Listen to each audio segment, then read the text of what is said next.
Professionals and Coffee, where we delve into the world of integrated marketing, communications, and public relations. I'm your host, Carolina, and today we have a special guest with us, Sarah McGowan, Manager of Memberships and Communications at the North Bay and District Chamber of Commerce. She's also served as the Director of Communication at Nipissing University Student Union for over 9 years. And as a co-host, today we have Komal, a marketing enthusiast driven by a deep passion for the dynamic field of digital marketing and thrive on crafting innovative strategies. Welcome both Sarah and Komal. Thank you for having me. Thank you, Carolina, for having me here and giving me the opportunity to connect with both of you and Sarah. I'm excited for this conversation and looking forward to learning from your experiences. So let's kick things off. Sarah, you have an impressive background with extensive experience in communications and community engagement. Can you share with us your journey and how you found your way into the field of communications? Sure. So I started as a student at Nipissing University, and I was always intending to become a teacher. And so I was looking to become an English teacher. I took an English class that was dealing with media studies, and in that class, we learned about ways in which advertising agencies use certain tricks to market their product, and I thought it was really interesting.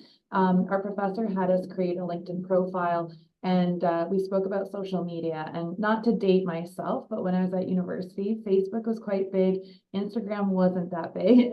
So it kind of shows you a little bit of how old I am. But LinkedIn wasn't that huge either. So social media was really coming out of MySpace era, going into Facebook, but we were seeing more things go online. So again, shows you the date that I graduated 10 years ago, so that should tell you. But I also watched a political drama called The West Wing. And I guess I didn't realize between the classes that I was taking and the shows that I was watching that I was watching the show and really appreciating the communications aspect of how they were getting ahead of the story, trying to change things in a positive way. And I just realized from that and the classes that I was taking that I really enjoyed building connections and fostering community through building different groups. After graduation, I served as the Director of Communications at the Nipissing University Student Union, and so I was able to enhance engagement for students and amplify the voices of students. And then now as the Manager of Membership and Communications at the North Bay and District Chamber of Commerce, I'm able to continue doing what I love. So one of my favorite things is connecting people and just fostering community relations and driving impactful community strategies as well. Yeah, okay. Thank you for sharing your journey. It's truly inspiring to hear how you have navigated your career in communications. So, now, as the manager of membership and communications at the Chamber of Commerce, what does a typical day look like for you, and what key responsibilities do you handle in this role? So no 2 days are the same. Any communications person can tell you that you can plan out your day and it will never go the way that you want, which is fine. So you're always on your toes. It's very exciting to kind of do that. At the North Bay and District Chamber of Commerce, we're a very small team, so we do work together in tandem to ensure that everything is getting done. And I think it's crucial to understand that we have 600 members from different parts of the economy. So we have different sectors that we're representing. So sometimes the way in which we are communicating with our members might have to be tailored differently depending on the sector as well. The age group varies as well. So you have to understand how to get maybe the younger people involved, keep members who have been loyal to your organization for years, and not isolate them by all of a sudden trying to just go on TikTok and that's it. Like, you really want to make sure that you're striking that balance. Something that I have been really surprised at is that we did a young professionals event about a week or two ago, and most of them found out about it from LinkedIn. If you would ask me a year ago, I would not have put money on that, but there we are. I guess that's the ever-changing face of communications. And so at the chamber, we really work together to make sure that we're advocating for our members. So a day could typically look like meeting with the Ontario Chamber of Commerce or Canadian Chamber of Commerce with other chambers across Ontario or Canada, meeting with the municipal government here in North Bay, attending events that our members are hosting in order to support them, and then hosting our own events as well. So monthly we do host a business after hours, which is a great way for people to network. And we do have different events that kind of help with that. And we have next week is our busiest week, probably of the year. It's business week. So we have many sessions and events happening as well. So we have our Evening of Excellence next Wednesday, which is highlighting our members and giving awards out as well. So I think, no day is the exact same, but it's just checking my calendar, just making sure I'm kind of up on it. And next year we're celebrating 130 years as the Chamber of Commerce. So, I think in that time, no day has probably been the same for anyone who's ever worked here. So yeah, it sounds that you are very busy. That's a great insight, Sarah. So building on that you've worked closely with the students during your time at Mississippi University, what advice would you give to students, particularly international students, on skills or experiences they should prioritize to enhance their career prospects? Yeah, so first of all, not many people know this when they first meet me, but I'm originally from Northern Ireland, so in the United Kingdom. So I was actually considered an international student when I started at Nipissing University. And even though I had done high school and a little bit of elementary school here, it did take a while for us to get our PR. So that's why I was considered an international student. So for me, although I'm from an English-speaking country, I did have quite a culture shock when I came to Canada. And I think that people don't understand that when you're leaving your country, your rituals, like what even the food, the taste, the weather, it can be really hard to kind of integrate yourself. And so I think one of the first things that I would say for anyone coming over to Canada is to really try to research as much as possible. I wish that when I was 11 coming here in 2001, so that should give you folks time to do the math of how old I am. But we didn't really have like YouTube sessions where people are talking about their journeys and stuff too. So I think definitely watch them, take it with a pinch of salt. Everyone's journey is different, but I think kind of educating yourself in things, watching TV shows and understanding, I think is really important. I would say like a big thing for hands-on, like getting hands-on experience as much as possible. So whether it's through internships or volunteering or part-time work, that kind of experience is invaluable. And I always disliked teamwork and working in teams during my university days.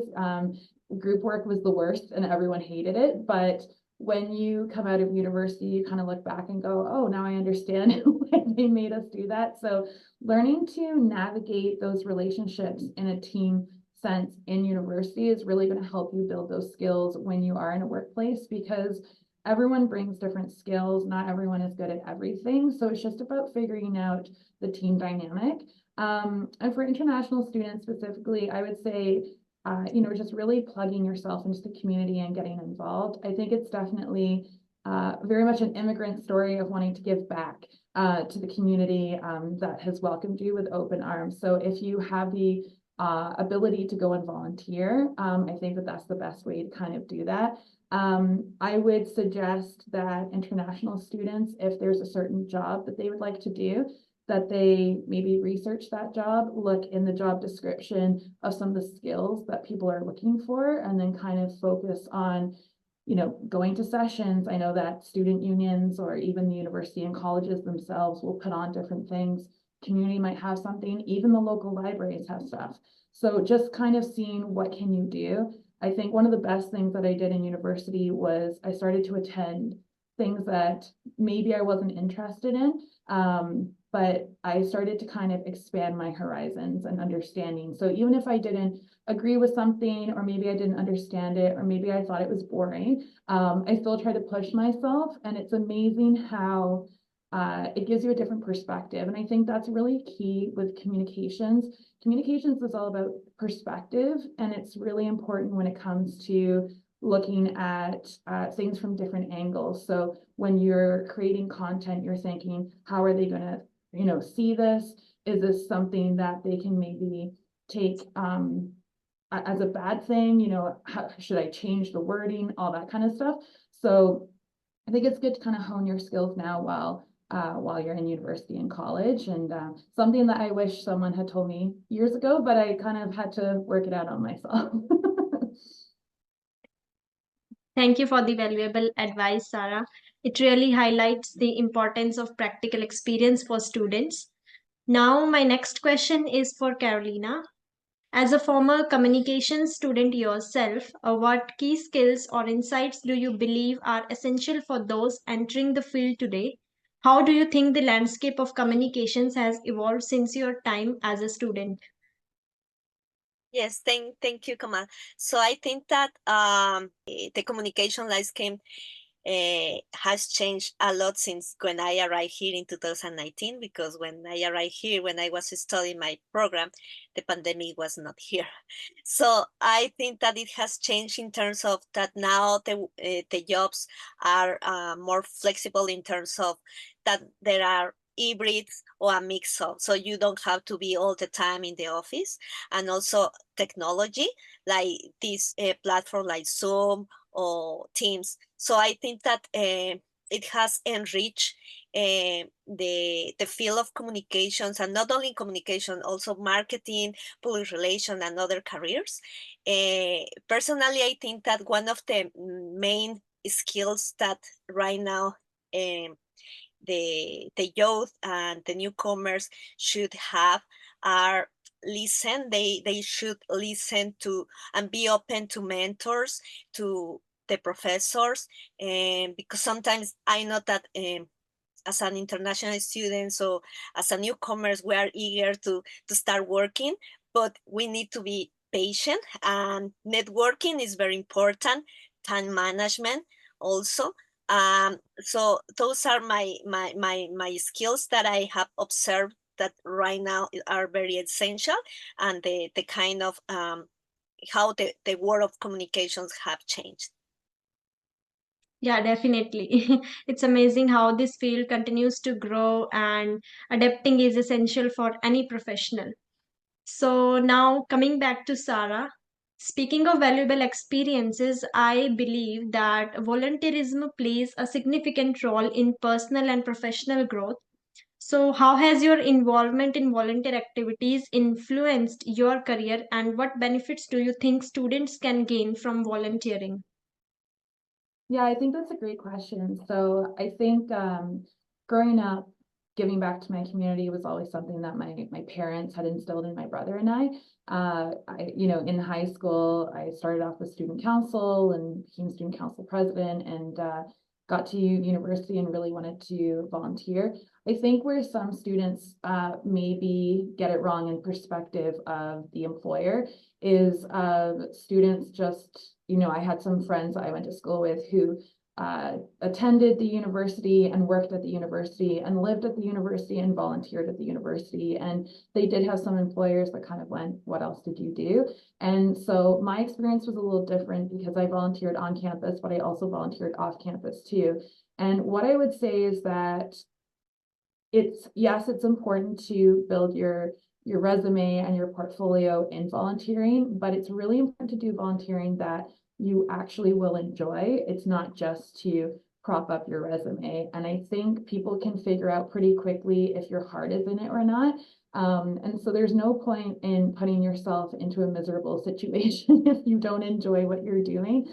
So I think for myself, I started off kind of volunteering with groups that I thought was really relevant to the causes that were important to me. So I have a brother who has autism, so I sat on a provincial board with OASIS, which is the Ontario Agency supporting individuals with special needs. And so it was a different perspective than those who were in social services. I was able to give them like a family perspective and also a Northern Ontario perspective. So I was really passionate about that. I'm part of an environmental group called Clean Green Beautiful North Bay, which goes out and does cleanups and really, advocates for different things within the community. And then the Warriors of Hope Dragon Boat team. So they are a group of breast cancer survivors. So although I myself haven't gone through that, I'm able to support them by being the secretary of the board.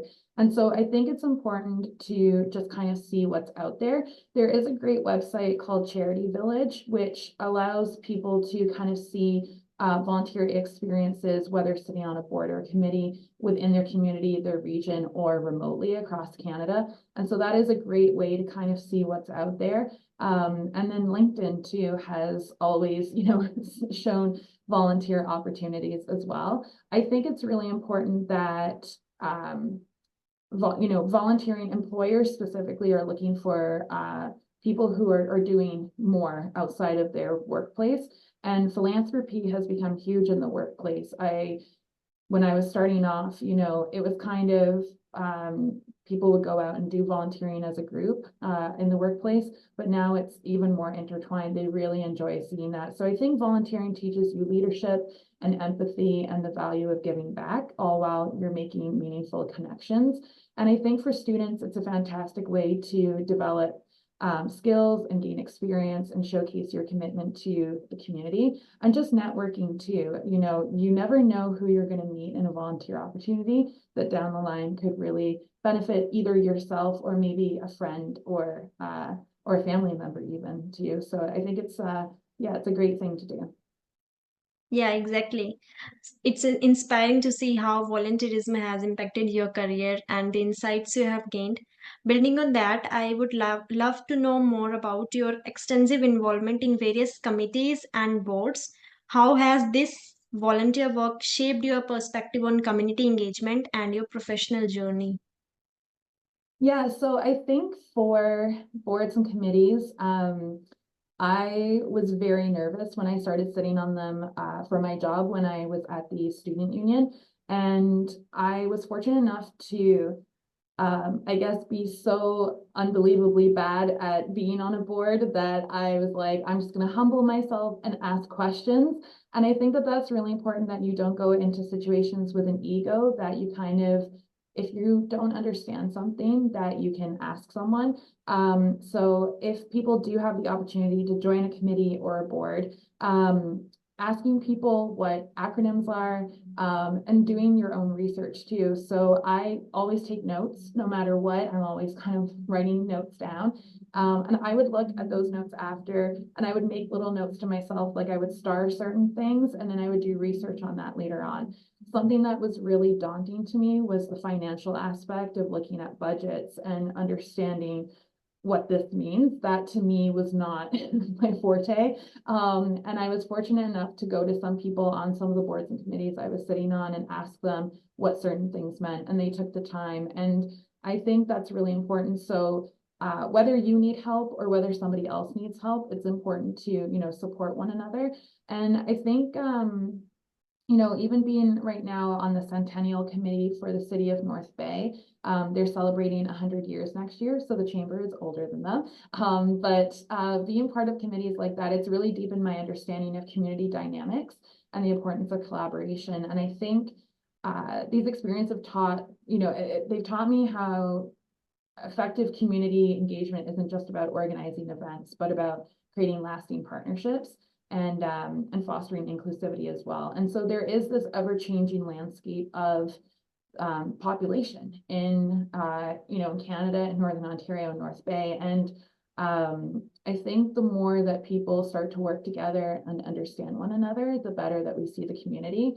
And being involved in, at different levels has really broadened my perspective on the role that businesses and organizations play in the community. And so it's reinforced my belief in the power of collective effort and the need for the ongoing dialogue between, businesses and government and the public. And so I would say that it's really shaped my perspective on understanding how important it is to work together for a collective good. Yeah, that's a valuable perspective. Your experience highlight the importance of community engagement in shaping our careers. So now, before we wrap up, Do you have any final thoughts or advice for our listeners interested in pursuing careers in communications or community engagement? Yeah, so I think the two things that I would say for anyone, but especially in communications, is to be adaptable and be consistent. I think being adaptable, it's communications is ever evolving, and as Carolina said earlier, communications can mean something to someone and it can mean something to someone else. So I've walked into a place where they go, "Oh, you're communications, you know how to code and do websites and do all this stuff." And I'm like, that's not what that is. Or you can edit videos and take photos and do Photoshop and, or, you're doing public relations and community engagement, and they kind of encapsulate a lot of things under that. So it is hard, especially when you're going for a job that maybe their definition of communications is a little bit different. And especially with the rise of digital platforms, we've seen TikTok really rise and LinkedIn's coming like really full on as well. And consumer behaviors are changing too. And I think it's important to keep learning and to be open to new tools and strategies and not be afraid of change. One thing is looking at the trends that are happening. And I think it's really good to have fun with trends. So if you see something that makes you excited and you're like, oh, this would be so funny if we did that, maybe talk to a couple people first to make sure that it's correct for your audience.